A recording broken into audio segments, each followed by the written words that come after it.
Hey guys, how's it going? Boxcar Benny here. So good to see you on my second live stream. We've already got a bunch of you guys in here. This is great. Good to see you guys. Hey Wilmer, JT, Jasco, Supreme Court, never seen you before. Welcome. Sparky, Michael, War Bonnet, JT, Jason, how are you doing, buddy? Gaffa, good to see ya. Hot Rod Rodney, nice to see you, my friend. So guys, welcome. We got a big show tonight. Lots of stuff to go through. So first of all, I'm going to start off by talking about Tom Pilling. So what we were trying to do is bring Tom right onto my show via Skype or something like that, but I checked it out and it was a lot of work to do it. I needed some extra apps to add it, and I wasn't sure about my computer if it could handle doing all that, doing the video and music and all the images. So I changed my mind on that, and then so we were just going to split the show because I felt bad that he was going to go on Christmas, and he didn't want to do it either. But anyways, what happened was he got a really important load last night. I believe he's going through California tonight, and so he's got this big load he's got to deliver, so he can't make it on tonight. So instead you get me for the full hour, so I'm gonna try to do the whole hour tonight and not bore you guys to death. So anyways, Tom wanted me to let you guys know that he wishes you all a very Merry Christmas, and his next show, he'll be back January 22nd, okay? So don't miss that. Somebody else I wanted to talk about was our own Mr. Redbird Tony. I don't know if you guys tuned in last week to Tony, but man, what a great show he did. What I wanted to say about Tony was before On Track Tuesday started, I did go on one of his live streams before I really knew him, and man, that guy is a walking encyclopedia. It is insane the amount of knowledge Tony has when it comes to trains. I remember people were asking him questions and throwing out locomotives I've never even heard of him, and he knew where they ran, where they were built, what years they ran from. Great guy, love his show. So yes, check him out next time he's on. Next week we have, the week after next we have Wilmer on New Year's Day, so look out for Wilmer. He's got a great show too. Sparky, I saw you said there you want to see the new shirt. There it is, hot off the press. We got those made up. They actually turned out pretty good. I'm happy the colors turned out and everything. Okay, let's get that off of there, clean the screen. So a few announcements. One thing I noticed, Sparky had a video about a podcast, not really a competition, but kind of viewer choice award. That's done by JW1000, James Wright. Now the funny thing is, I went on to James's site today, and there was a big argument in the comments sections, and people were arguing whether a live stream, so like what On Track Tuesday is, Sparky 107, Vinny, you know what I mean, if that's considered a podcast. And there's a big argument. Like, people were talking about the definition of you know, a podcast in the dictionary. Now the truth is, and this is my opinion, and I believe I'm right on this, a live stream technically is not a podcast, okay? It's not. Okay, thanks, Spark. It's JWLII 2000. James. Yeah, it's actually technically not a podcast. The reason why I know this is because I considered doing a podcast. It's a whole other animal. The thing is, what some people do, my buddy Ron Perry, Sparky's buddy, I listened to a podcast with him. He would do a live stream, take the audio, then put it into a podcast. So when I looked into this, the licensing with my music from bensound.com, I have the free license. I'm absolutely restricted from doing it on a podcast. I'm totally free to do it on YouTube, on live streams, but for a podcast, completely different. So James addressed this in the comments and said that you can vote for both. He's gonna have two sections of favorite live stream and your favorite podcast. So it's two different things. So a lot of people I saw on there already voting for Sparky's. That's cool. Good work, Sparky. Another thing, speaking of Sparky and announcements, Scranton Steamtown, May 18th. Man, I am so excited. I am going. Not 100% if my wife and daughter, they're pretty sure they're going. We're just trying to find, you know, some hotels with a pool and stuff for Millie to swim around and play with. But yeah, so many people are going to be there. Wilmer's going, Tony's going, Sparky's going. So many other, Nathan DeLay I know is going. It's going to be a totally awesome time. So with that, let's go into the shoutout section. Now, these gentlemen, many of you already know. First of all, I want to do a shout out to my pal, Nathan DeLay. Most of you guys know Nathan. You guys, I talk about him all the time. I love his show. He's doing the coolest things. Right now, he's got a show that he's starting. It's coming out. It's called Big Wheel, and he's scratch building this locomotive, and he's gonna do some kind of short film with it. And so right now, he's got videos of the making of it and how he's building the locomotive, and he's got a 3D printer, and he's doing all this crazy stuff, and it's so cool to watch. And the other gentleman I would like to mention is Scrumptious over at SMT Mainline.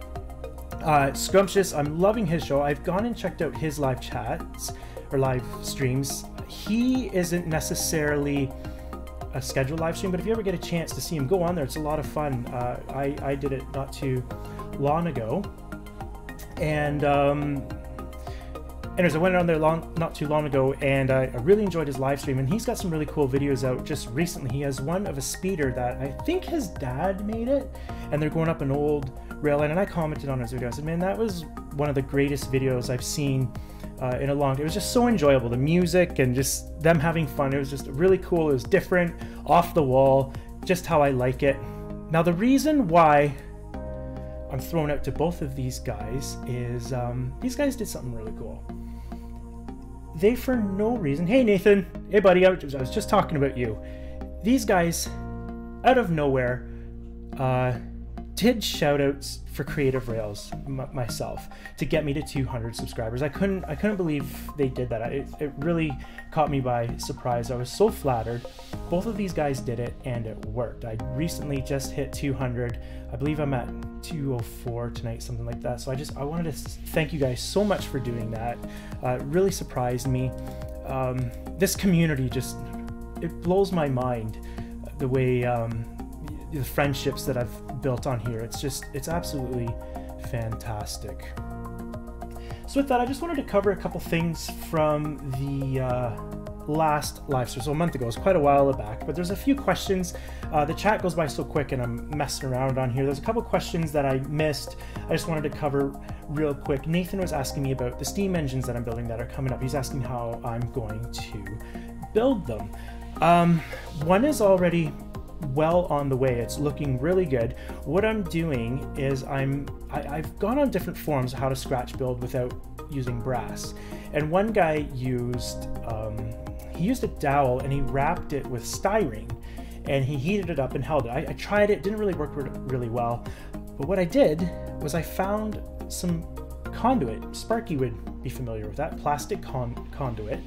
And so what I did, I used that as a base, and then from there I built onto that with styrene, and then, you know, did the part where it builds up.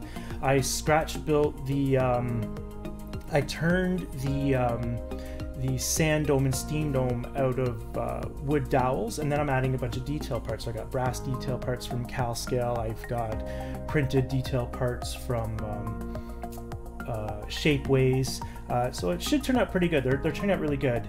And with that, so the next question was the motors. SMT, Scrumptious asked me about that. Here's one of the motors right here. So as you can see, they're really tiny. Now, okay, there you go, let's let it focus. That brass part on the front, that's the gearbox. These are, like, you could use these for N scale. You can find these on a website called SparkFun. On there, they're about $12, but I found them, the same ones, on AliExpress from China for about $1 a piece. So what I've been doing is messing around with these with different gear ratios. So these ones here are 500 RPM, so they're nice and slow, but they're loud. And what's happening is I think the brushes are burning out. I opened one up to see what was going on, and I think what's happening is I'm putting too much voltage. These are basically 500 RPM at 12 volts. When you take a normal DC transformer, DC transformers, even though we run at 12 volts, a lot of the time, like mine, they go up to 20 volts. So I don't know if I'm running too much power through them or what's happening. So I'm gonna get a higher gear ratio, see if that works, and we'll go from there. And anyway, so kind of getting off track here. SMT's question was, are they 3-pole or 5-pole? I opened it up, they're 3-pole. But I think the reason why they run so well for 3-pole is they're so small, there's not a lot of room for the motor to move around to catch up, so it doesn't need a flywheel or anything. As you saw in this was the motor that was in Wilmer's steam engine, and they do run nice, but they're a little loud at that speed. So I'm gonna try to get a higher speed. Hopefully it'll crawl the way it did. Next question was Sparky asked about my steam engine, if it still worked. No, Sparky, as far as I know, it doesn't. The smokestack broke off of it.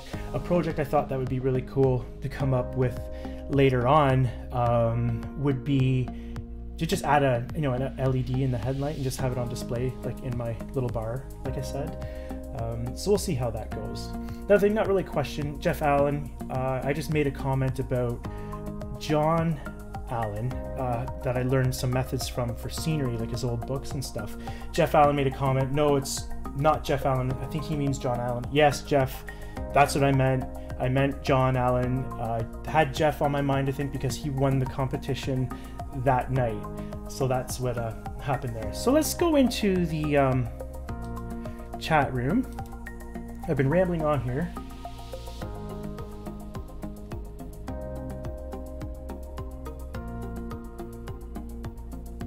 Mark! So nice to see you. M&M Rails. Mark, hi. John Dilly, another guy. Sparky, I won the second part of your contest? Are you joking? I don't know if it's hard to tell with Sparky if he's being serious or not. We'll see if he says anything. Oh, thank you, John. Take care. Thanks for popping in, bro.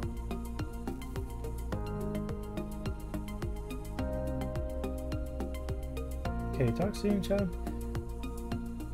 Nice, good to see you guys all in here. This is great. You know what's funny?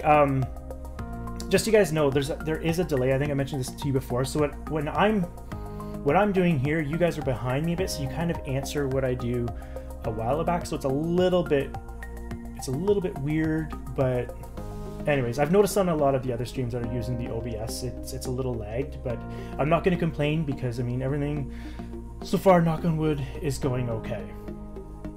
Hey Jacob, how are you? Thanks Jacob for tuning in. Okay, so we got all that. Let's just talk real quick about 2018 because, to be honest, this is kind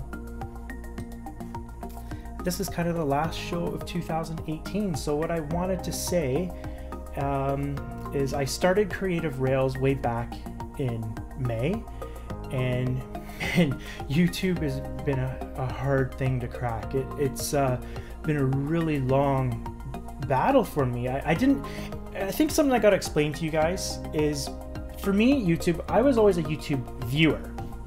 And what I mean by that is I watched YouTube on my TV. I have an Apple TV and I watched YouTube on TV. So basically anything that I watched that would get suggested to me would just come up on the screen. There's like a bar on there, my suggested videos. So I didn't have an account. I didn't really know that YouTube was really a social media site. Like, I never looked at it like that. I just looked at it as a video thing. So a lot of people I've never even heard of. That's why when I kind of came on the scene, nobody really, knew who I was, and I wasn't really familiar with a lot of people. I was only seeing the main big channels. Sparky asked me to turn down the music there. I can turn that down a bit. Let me know if that's better, Sparky. So anyways, yeah, I watched you guys on the Apple TV, or more of the big channels, because a lot of the smaller channels wouldn't come up. So with that being said, I still do that. So if you don't hear from me, or if you notice I don't comment on your channel, because if you follow me, I normally follow everybody back. That it could be that, or I'm not getting your videos. But if you don't hear from me, let me know. Email me, let me know. Say, hey Ben, like, you know, I followed you and I haven't heard from you. Let me know, because there was a problem. I had a problem with Scrumptious. I was totally following. I've seen his videos and went on his channel because I wrote to him, and the subscribe button wasn't clicked. So there's just been some weird things. I just wanted to let you guys know. Okay, so that's better with the music, guys. I think that's what Wilmer was saying. So yeah, it's just kind of a funny thing. So 2018 started in May, and man, I had nobody, and like you guys all know the story. I had about 14 subscribers. Along came Wilmer. Wilmer was kind of, I think the connection was John Dilly, and from there, boom. And here we are, 200. Never even knew there was such thing as a live stream. Started this, we got On Track Tuesday going. So just absolutely fantastic. I just wanted to thank you guys all so much. I really appreciate your friendship. I really mean that from the bottom of my heart. This is just absolutely fantastic. I love doing this, hanging out with you guys on your streams and checking out your channels and your shows. 2019, there's going to be a lot going on. At some point in 2019, we're going to do the reveal of my layout. So over the Christmas holidays, I'm going to be working on the basement, getting it. It's pretty well framed. Most of it's drywalled. Most of the electrical's done. It's kind of a mismatch of everything. But as soon as that's done, I think framing is going to start for the layout. So we're going to cover a bit of the layout this evening. I'll talk a little bit about it tonight, but not too much.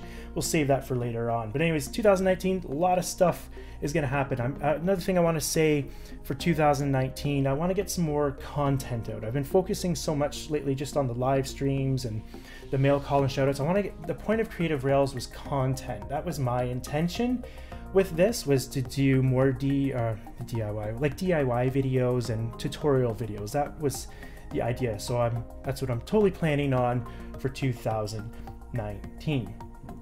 So anyways, I think that's it for that part. I'm just gonna switch, you know what? Hang on one sec. Let's just go back into chat before we start the show section. Hey guys, thank you, Mark. Yeah, it's gonna, you know what? It's gonna be pretty cool. It's not a huge layout, but it's very operations based. It's gonna be a very, for a small layout, it's gonna be very busy. It's gonna be a switching layout with a main line into staging, but it's gonna be, you know, representing my hometown Owen Sound on the west side, the Canadian National branch line from Palmerston.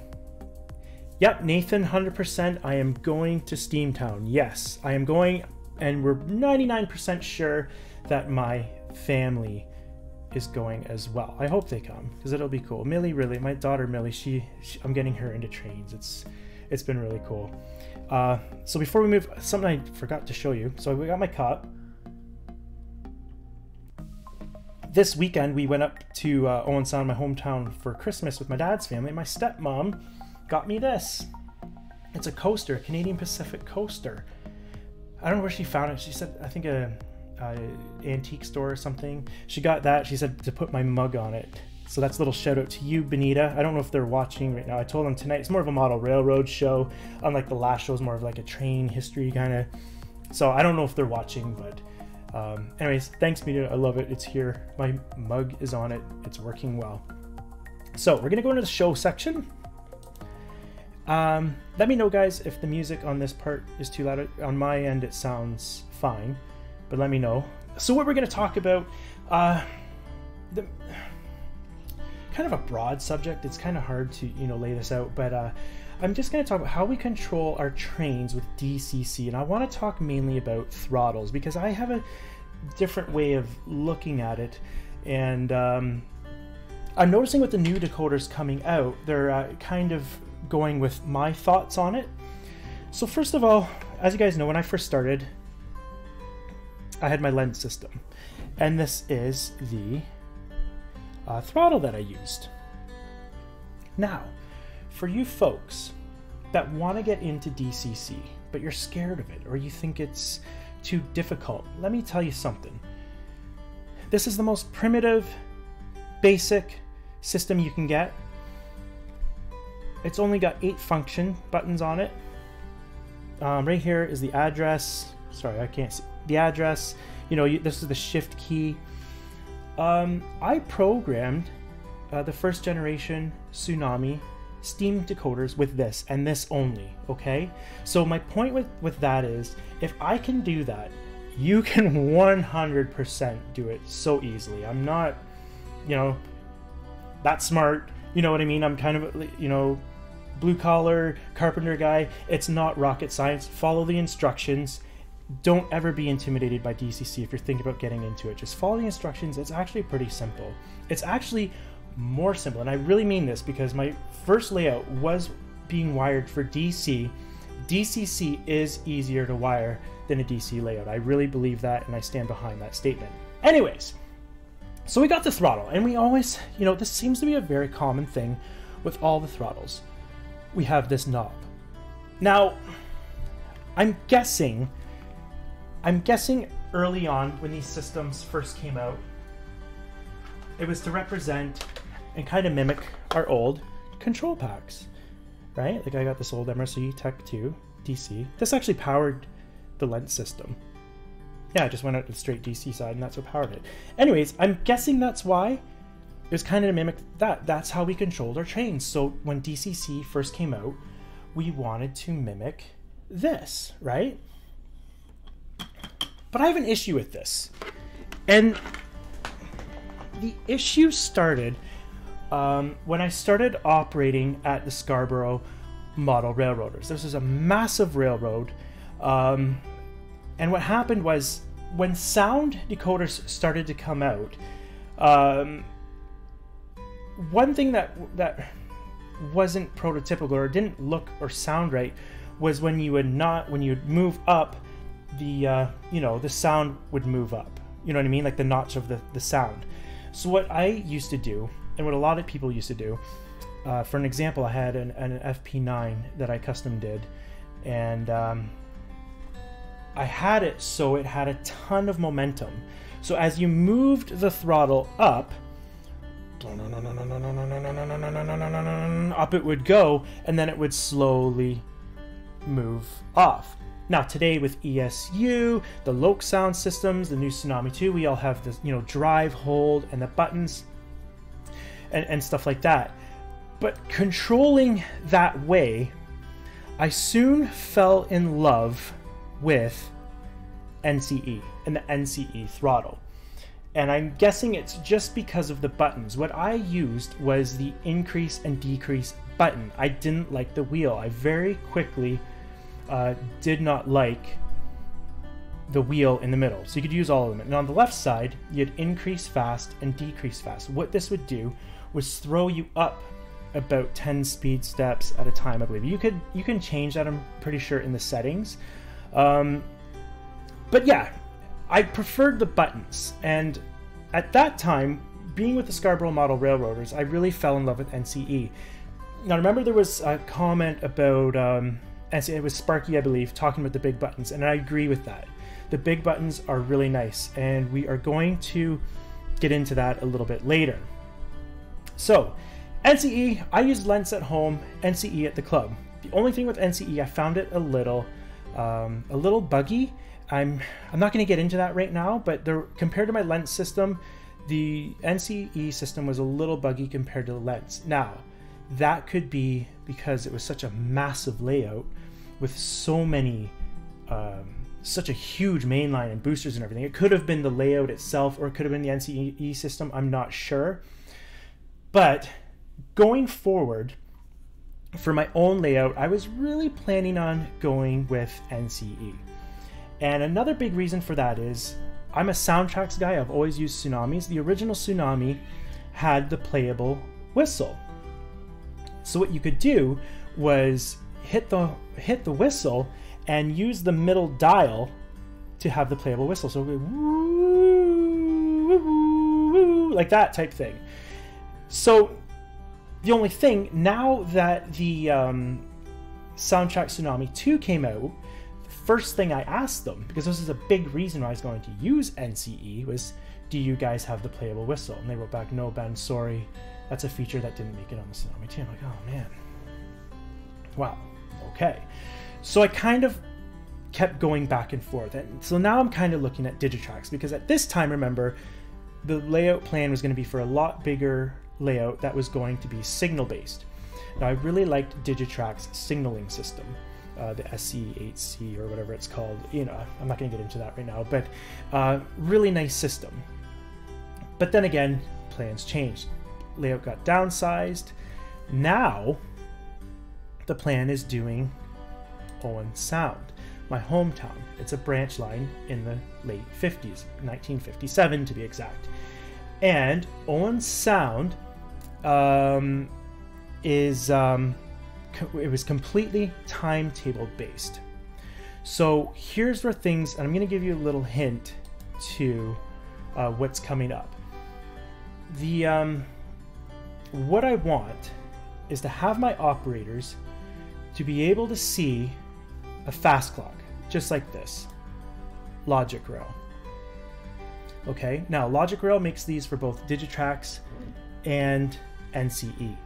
And the fast clock, I needed the fast clock to be available to the operators. So I also want it to be on the throttles. I also want it to be on the layout, but I also want automation on the layout to tie in with the fast clock. Automation is going to be all kinds of things, and I've already got this all worked out and all figured out, and I've already got a lot of the parts. What's going to happen is, so let's say around 7 a.m., that's when the sunset is going to come on.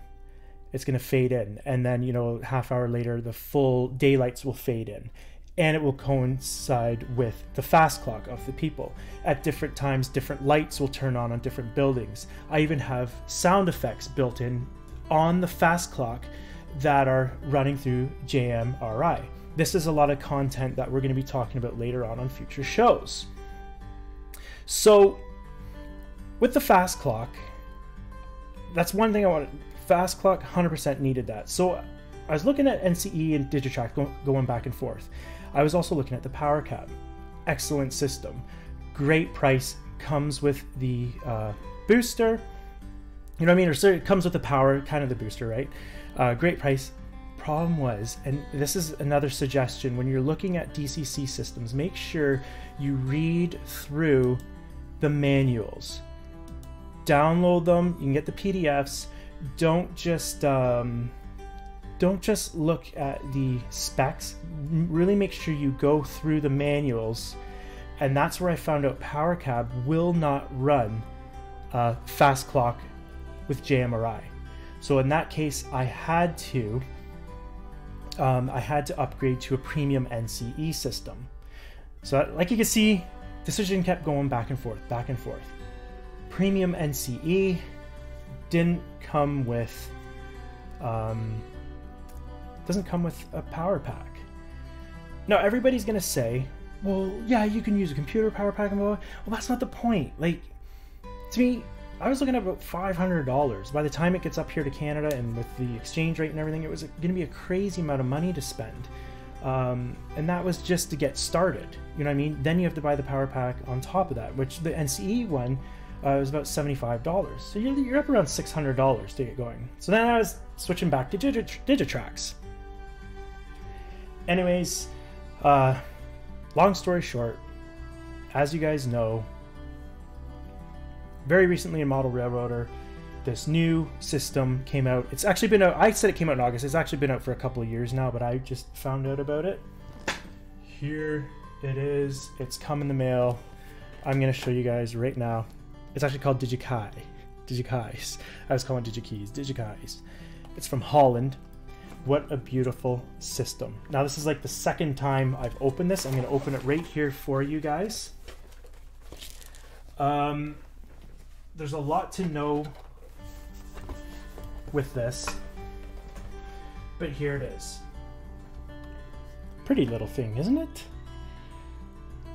But right off the hop, all I can say is, man, it's light, it's compact, beautifully packaged, beautiful little system. But this thing's absolutely fantastic. Why it's so fantastic is because you can run LocoNet, you can run lens systems.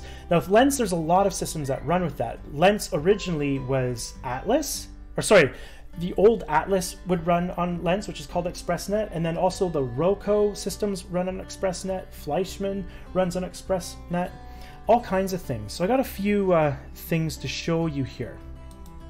So here is the Digitrax throttle. You can run that through this port right here. You can hook up the UP5 panels and have them linked and run it through there if you want, if you have Digitrax. Like I said, you can run the Roku throttles. These Roku has Wi-Fi and they have plugins ones. So these ones would run through ExpressNet, which is right here. You want to get into Wi-Fi. Now this is where things get really crazy. The new ESU throttle. Wi-Fi is down here. Now, one thing you need to know, Wi-Fi on this is only for throttles. It is not for running software through it. JMRI, train controller, all that runs through either USB, which is here, or you have a LAN. So if you want to run a router, or you could run straight off the computer with LAN as well. But you must, you don't run it through the Wi-Fi. Wi-Fi is through is for throttles only. Another one that's on the market, the Proto Throttle.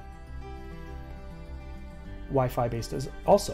So with the other systems, Digitrax has a little Wi-Fi system, but it's another, you know, I believe it's 75 bucks American. This comes with everything. Canadian got shipped. It's from Holland. It's made in Holland, but it got shipped from a store in Germany. $239 shipped. That's insane. That is crazy.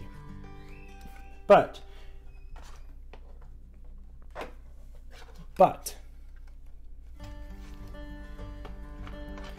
we've got all these throttle choices.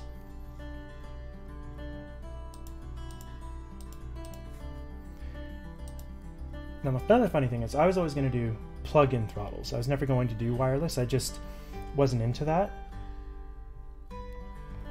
I'm kind of old-fashioned, but let me show you something. And a lot of you guys already know about this. When you come to my layout, the engineer will be given a lanyard. And on the lanyard, they can either use mine or they can use their own cell phone. My favorite app right now is called Engine Driver. Now, right now, it's not letting me log on because I have my JMRI running on this computer and I have everything shut down so I can just stream. But anyways, talking about push buttons, how I like push buttons, everything's on here. If you want to do the sliders, that's on there, which is kind of more like the wheel.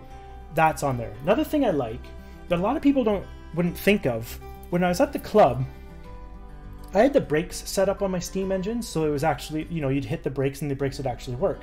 Sometimes you would forget about the brake speed on, so you'd go to run your locomotive and all of a sudden it wouldn't run. These apps, they light up, the buttons light up, and I've already got it programmed on JMRI.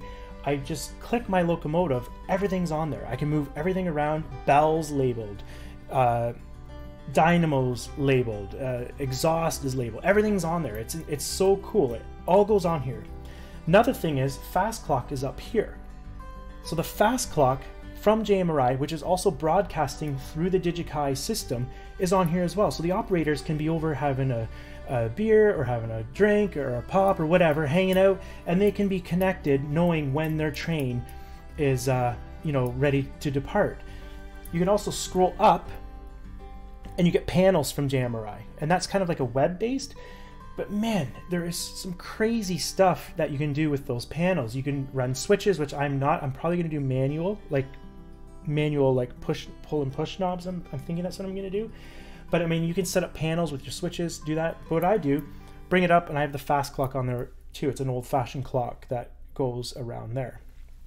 Now, if you are not, that's Android-based, by the way, and that's called Engine Driver.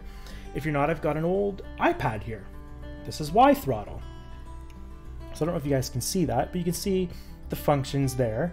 and it's got the slider to go at the top is forward and reverse. And same with this. Now you have to pay. This is free. This is Y Throttle Lite. You can run just like that, but to get panels, you have to pay about 14 bucks. And then you can scroll up, same with the Android-based system, and get your panels and everything. It's absolutely fantastic. Big buttons for people like Sparky, eh? Sparky likes big buttons, look at that. This is a little big, in my opinion, for throttle, but it's something if, you know, if I've got extra operators and not a throttle, I mean, you can get handles for these I might get, so you can kind of hold it on your hand. So, speaking of that, what I wanted to say, something cool about the lanyards too, when operators come, there'll be crews of an engineer and a conductor. So the engineer will get a lanyard like this with the throttle. The conductor will get a lanyard that'll have a flashlight attached to it and an uncoupling tool. And he'll also get his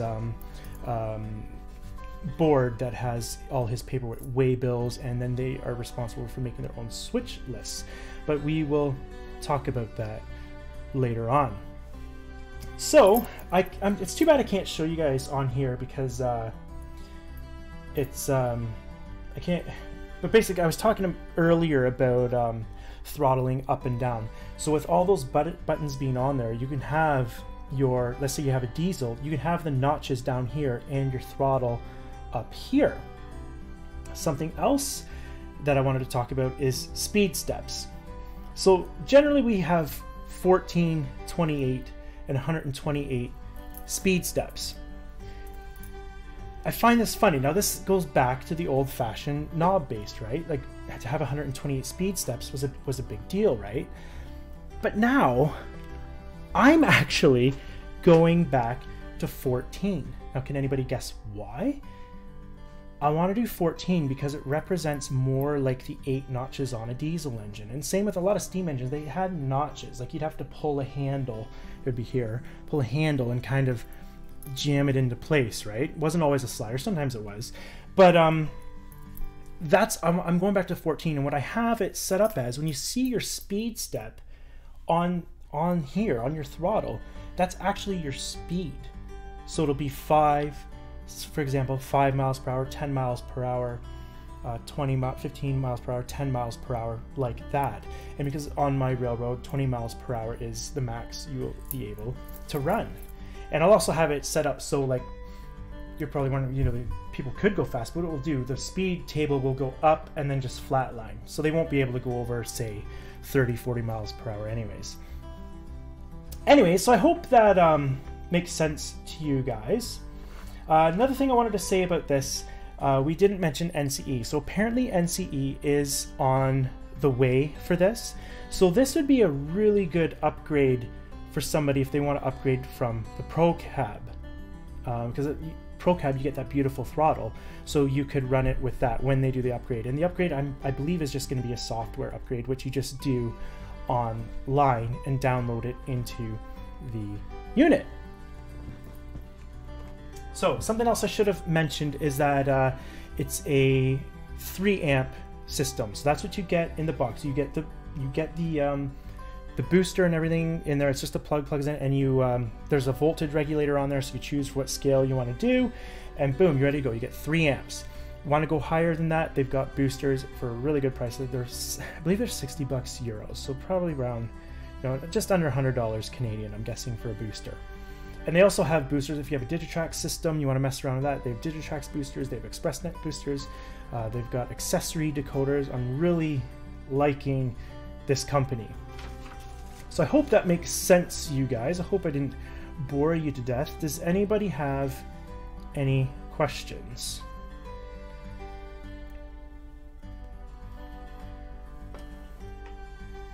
I'll just wait a second because of the delay.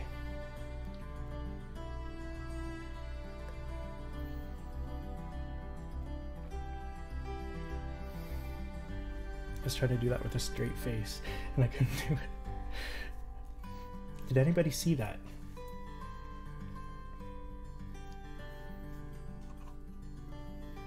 Better wait till X. Okay, sorry.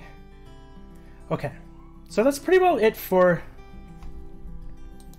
the show section.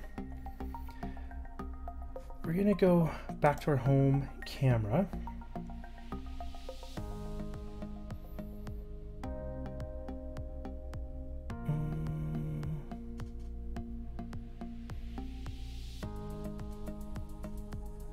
So I'm just watching you guys here. Let's go into the chat room. So War brought it saying post a link to that system. But anybody can do it. It's Digikai's. Just look up Digikai's. It's DIGIKEIJS. Just Google that and it'll come up. They've got a really good website. Everything's on it. It's absolutely fantastic. So do your research. But so far from what I've done, I'm really impressed with them. No apology needs. Bring your discipline. I would have opened it right away. Hopefully they'll go back. You guys are funny.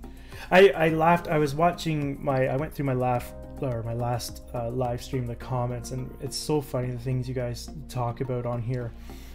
Sparky made me laugh with that creepy bear at the Showbiz pizza place. So anyways, I'm surprised. Did nobody see Digitrack has a Wi-Fi option for cell phone throttle? Love it. Yes, that's right, Mark. But do you not have to buy that on top of your system? And it's another, like here in Canada, wouldn't that be around $100? Thanks, BNSF. I appreciate that. There it is there. Here we can show that. So that's the thing. For this price, you get Wi-Fi included. Everything's there. You get the booster included. You're ready to go for 3 amps. So 3 amps isn't that great. I think the power cap is 2 amps. The bigger systems, you're getting up around 5. But I mean, for me, 3 amps should be plenty. And like I said, they're not too much money for their boosters. And if you already have a Digitrax booster or ExpressNet booster, you can use those as well. So that's funny. Nobody. Correct, but unless you got it secondhand. Nice, Mark. That's always good. Secondhand. He said correct, Ben, unless you got it secondhand for cheaper.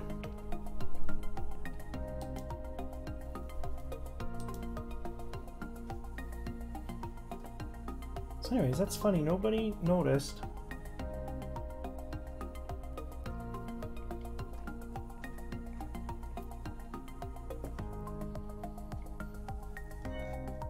My cup there.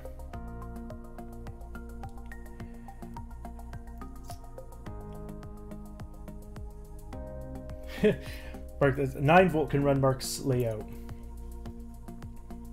So MRC wireless and Wi-Fi for Jason. That's cool. So Jason, is MRC the wireless, is that built in or is it a separate unit? How are you doing? Do you do it through GMRI or how's that working? That's right. Okay, here we go. Now, what is, because it's Christmas,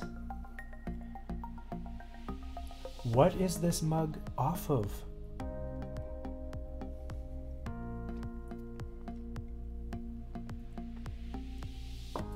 Hitler's on your cup. Mm-hmm. Does anybody recognize that? Remember it's Christmas?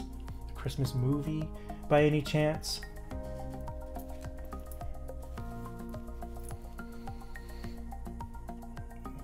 Lots of add-ons. With all the DC systems, lots of add-ons you can get. Signals, track lighting, road crossings, wireless, amps. That's right, Sparky. So what I'm going to be doing in the future, which I've been working on, is I'm gonna have a lot of accessories happening. So my locals, you know, about 3 steam engines would be 3 or 4 steam engines will be in Owen Sound at a time, all taking sound, taking power. But then I'm gonna have a ton of accessories happening. But what I'm going to be doing is not powering those accessories off the bus. So they will be DCC controlled, especially the lighting, right? Has anybody thought of that? I'm gonna be doing incandescent lighting controlled by DCC. So that, okay, here we go. Okay, we'll get back to that in a minute, okay? First person.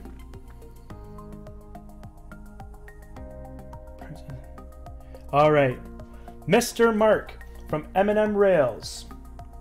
He said, Christmas vacation. Gaffa, you come in second. Mark, you win a Creative Rails t-shirt, buddy, because you got it right. That was a little surprise for you guys. Surprise! So yeah, Mark, I'll email you, and you can have a choice of the 4 shirts. Even if you want an On Track Tuesday, sorry guys, even if you want an On Track Tuesday shirt, you can have that.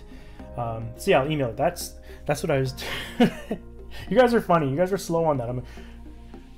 Anybody know? So anyways, yeah, Sparky, what I'm doing is I'm going to be powering it with decoders, but the power will not be coming from the bus. So that's kind of the little surprise that will be coming up in the new year. Actually, Sparky, I'm interested because you're an electrician. How do you think I'm going to do that?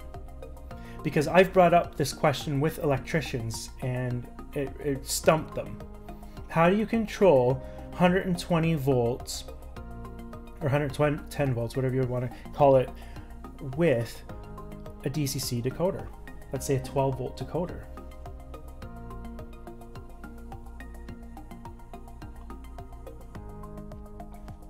Yes, Sparky, I am calling you guys slow. Oh my goodness. Why do you think I'm doing that? Yes, I just drink out of a random moose cup, even though I have my mug here. That was awesome. You guys are funny. But Mark, you got it. I'm also forgetting there's a delay too, so I was trying to give you guys some time to kind of see what was going on, but yeah, thank you, Mark. There we go. Sparky's got it. Relays. So I'm kind of getting ahead of myself. This was supposed to be. I'm impressed, Sparky, because I've put this to a lot of electricians, because you know I'm a tradesman too, and the electricians were getting hung up on the DCC idea. And I said, you know what, guys, forget about the decoder. I shouldn't even have said that. Let's just say I want to switch a 120 volt switch on with a 12 volt power supply. How would I do that? And nobody could come up with. So what I thought about originally, Jacob. Originally, I did HVAC, and so I had to think about it. I'm like, well, you know what? How does a thermostat work? It's a 24 volt switch, so the 24 it's 24 not 12. It's same idea. What it would do, the thermostat would hit a relay. Boom, Bob's your uncle. So that's how I'm doing it with relays. Everything's going to be powered with relays. And the relays I got, they take barely any power. And the cool thing is, I don't even have to buy a power monitoring system like you can buy aftermarket things. That's all on the computer. You can go right on there and it tells you what the layout is drawing, how much it's taking. So you know, I'll know right away if I need to upgrade, but I'm sure I won't for what I'm running. Use something like the Lightorama lighting control system. I've never heard about that. I've never heard of that, Warbonnet.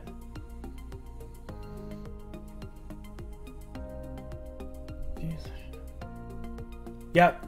Seagaffa, brilliant. Brilliant. Yeah, because over there you guys are 240, right? I just meant. Oh, I'm not. You know what? I'm not even gonna entertain that, Sparky. You know what I meant by slow. So that's really cool, Gaffa, that you came up with that.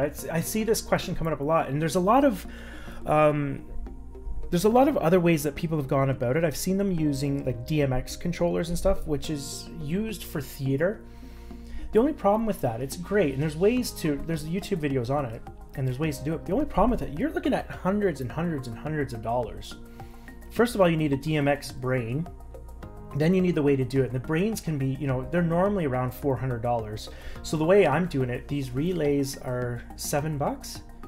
So $7, per channel is what I'm doing. And then I got these dimmers that are coming. They're electronic dimmers that I can set them to go up and down. So when they get the signal, boom, they'll go on. So anyways, I'm kind of giving everything away, but that's how it's gonna go. So now I feel slow because you guys, Mark's talking about how's the burned hot dog? Wilmer up. What are you guys talking about?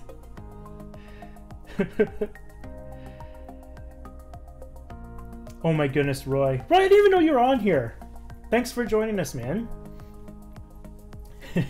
That's funny though. I'm hoping to meet, you know what? I'm hoping to meet Sparky before Steamtown, but we'll see how that goes. I'd really like to see Sparky's layout in person, because he doesn't live probably about an hour and a half, I'm guessing. It just depends on when I go. It depends on traffic. Traffic can be so busy. And I'd like to meet Ron Toyman too. He's over in London. And that's, hey, speaking of Toyman, college I went to, Fanshawe, that's this lanyard here. That's just down the street from Ron's. Container Man's lurking. That's awesome. So Warbonnet, I see the I see you put up the Lightorama. How much does that cost? That system. I'll have to look into that. That sounds neat. And I know I've read that in Model Railroad. That's kind of the new thing that's coming out, is automation and stuff like that. But basically, I'm controlling it all with JMRI, which JMRI is free. And yeah, so like it's the cost of the lights, so it should be a pretty good deal. So anyway, guys, thank you so much for hanging in there. I guess nobody really has any questions or anything. If you have any questions, go ahead. Oh, it's for Christmas light displays. Okay.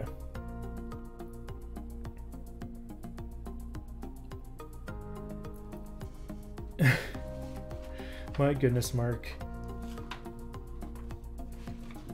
Hot dogs. So anyways, guys, if you want, go ahead and post your channels if you like, or let us know on here if there's anything coming up, any videos that you have coming up.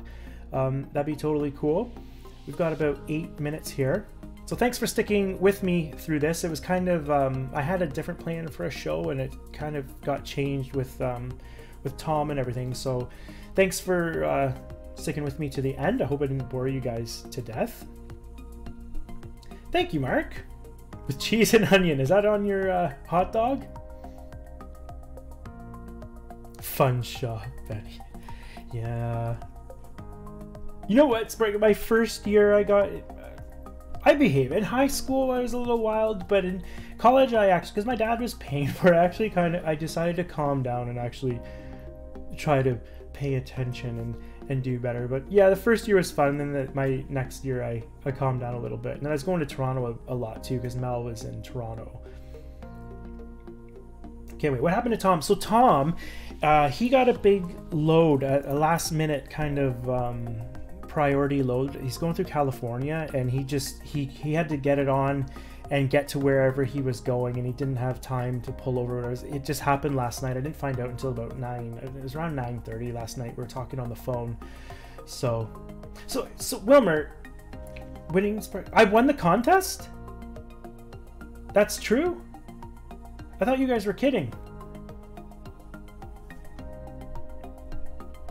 We'll just wait for the delay a bit here, because Wilmer just said I won the contest. DT300, some good repair videos would be awesome. DT300. Warbonnet, the 300s, is that the smaller ones without the screen? Because the DT401, I believe, is the bigger one with the 2 knobs and the screen.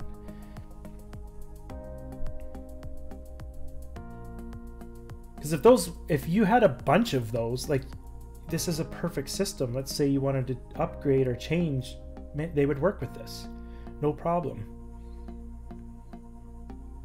Oh my goodness! Thank you so much, Sparky. That's great. I thought you guys were joking around. I didn't realize that was for real. I won Sparky, like, the shout out video contest. Thank you so much, you guys. Some of you guys voted for me. That's awesome. Thank you so much. Well, thank you, Sparky. That's really cool. I know I need to keep up. I'm kind of, I'm paying attention to this, and the chat's over here, and that was a secret. How you guys were with the Digikais? I believe I'll have to look into it, Sparky. It was in the thousands. It was in the thousands.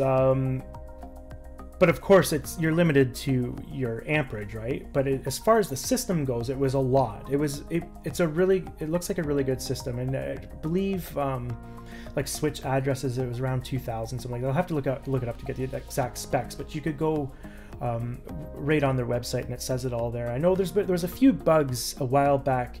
Digitrack's consisting locomotives with the Digitrack's DT400. There were some problems with that, but apparently that's been fixed, and on the one that I got, it's the upgraded version, so that's all taken care of. And for me, it doesn't even matter because I'm not going to be using Digitrack's throttles. I'm using all wireless stuff.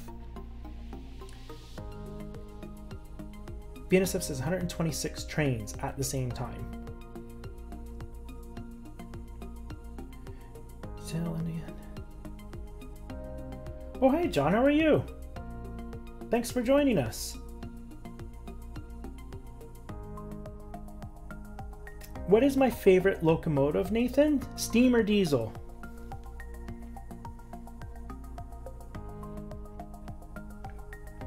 That's a good question.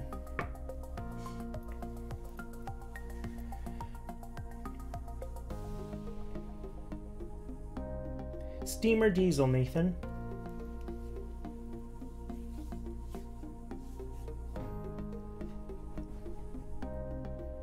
Hi Dave, figures hours forget or done don't get NOV.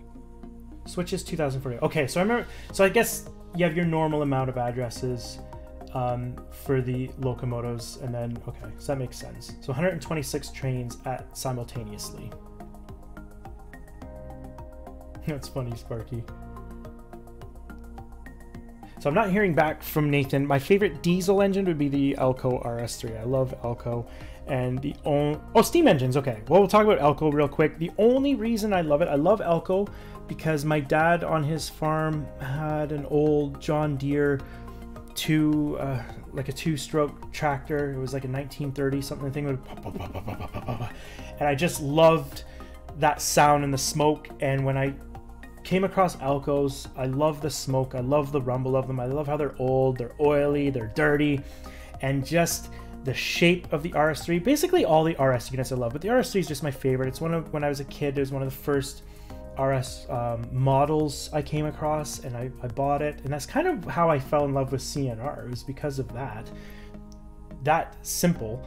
But yeah, the Elco RS3, I just love the look of it, I love the shape of it. It has that 1950s class. It just kind of reminds me of an old car or an old truck, just the shape of it, the rumble of it, the sound of it, the long nose, you know, CN ran them long nose forward. I love those. For steam engine, that's a tough one. But I'm gonna say the CNR Mogul, the 260, the brass. I've got a brass engine. You see it in a lot of my pictures. I think the reason I love that engine so much is they ran on the branch line to my hometown, so there's a history there.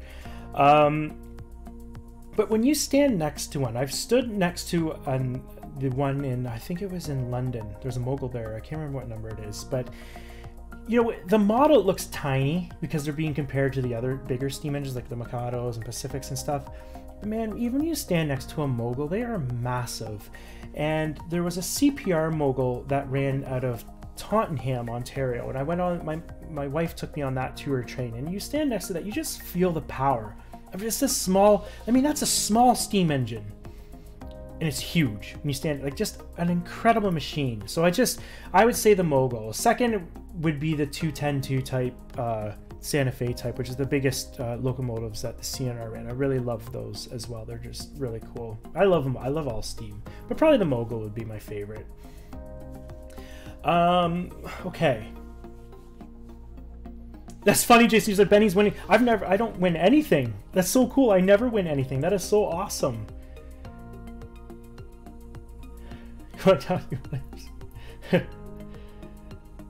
Oh, that's funny. Well, guys, I'm not going to be talking to you until after Christmas, so I just wanted to say thanks so much for everything. You guys are just absolutely fantastic. I've had so much fun with you. Merry Christmas, Happy Hanukkah, Happy Holidays to everybody. Like I said, I really appreciate you guys. I really love your friendship. And like I said earlier, Tom also wanted me to say Merry Christmas as well. So I'm going to leave it like that. Like I said before, I'll leave the chat open for a little bit, and that's it. Take care, guys. Have a great evening. We will see you on January 1st, New Year's Day, on Wilmer's version of On Track Tuesday. Have a great night, everybody. Thanks so much. Bye-bye.